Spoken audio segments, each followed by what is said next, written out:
Дорногов аймгийн боловсролын салбарт ажиллаж буй багш нарын дунд зохиогддог багш спорт үйл ажиллагаа 4-р сарын 3-ны өдөр эхэллээ. Боловсролын салбарын багш ажилтны хамтын ажиллагаа арга зүй технологиг түгээн дэлгэрүүлэх, харилцан туршлага солилцох, ур чадвар бие бэлтрийг хөгжүүлэх зорилгоор 2 жилд нэг удаа зохиогддог спортын наадамд 14 сумын 59 байгууллагын 470 гаруй тамирчин спортын 5 төрлөөр оролцож байна.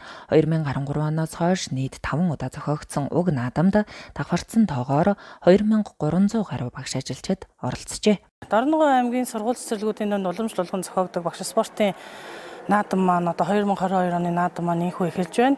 За сайн шин цумын ерөнхий боловсролын 5 дугаар сургуулийн хувьд бол 2013, 2019, 2021 оны багш спортын наадмын 3 удаагийн авраг Алтан цомын эзэн ийм баг хамт олон байна. Мөн 2016 онд бол шагналт 3 дугаар байранд орж исэн. За энэ жил манай сургуулийн хувьд бол 35 хүний бүрэлдэхүүнтэйгээр сагсан бөмбөг, гар бөмбөг, ширээний теннис, шатар, 100 будалтан гэсэн 5 төрлөөр өрсөлдөж байна.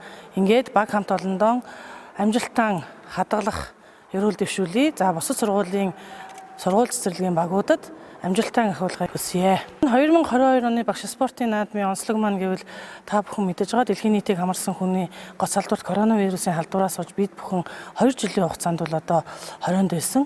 За энэ өвчнийг бид нар ямар ч байсан ялан дийлж одоо энийхээ ар дээр эргээд Дорногов аймгийн нийт сургууль цэцэрлэгүүдийн баг тамирчид бол одоо 100% хүрэлцэн ирж спортын наадамд оролцож байгаа нь бол одоо өнөөдрийн онцлог болж байна. Дорногов аймгийн засаг дарга боловсрол шинжлэх ухааны дарга нарын хооронд байгуулсан гэрээний дагуу багш спорт 2022 тэмцээн бол амжилттай эхэлж байна. Энэ тэмцээнд Дорногов аймгийн 21 сургууль 36 цэцэрлэгийн 43 багийн 474 тамирчин бол оролцож байна.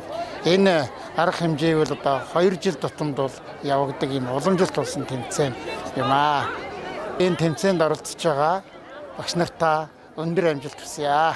Ер нь бол нөхцөл байдлын хүнд байсан боловч бид нар бол энэ багш спорт тэмцээнийг бол таслаагүй. Тийм учраас энэ бол уламжилт тусаараа явах хугацаанд явагдаж байгаа тэмцээн юм аа. Манай багш нар бол 5 төрөлд өрсөлдөж байна. Сагсан бөмбөг, гар бөмбөг, одон бөмбөг, даам шатар гэсэн энэ төрлүүдээр бол өрсөлдөж байгаа юм аа.